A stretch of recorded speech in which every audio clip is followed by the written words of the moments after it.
In the dead of night, a forgotten wall splits open in silence, fractures spreading like veins. Then, as if touched by an unseen hand, the cracks begin to close, the concrete knitting itself whole. No workers, no tools, just the eerie, impossible movement of stone healing its own wounds. Dawn breaks, and the world awakens to the impossible. Scientists, summoned by the bizarre rumors, descend upon the site. Their flashlights reveal something stranger still. From the once broken surface, bulbous, pale growths begin to push outward.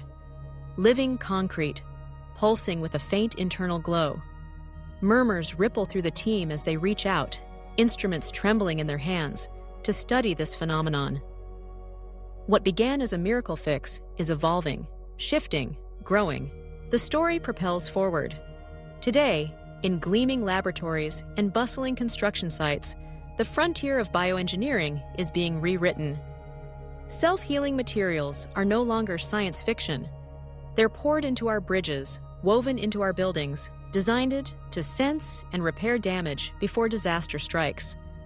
Microbial concrete, teeming with specially engineered bacteria, awakens when water seeps into a crack. The bacteria feed, multiply, and excrete limestone, sealing the breach from within, as if the structure itself is alive. But what if it is? As living building systems proliferate, infrastructure subtly changes.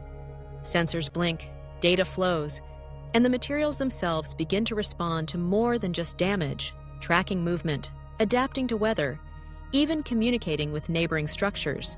The line blurs between creation and creator.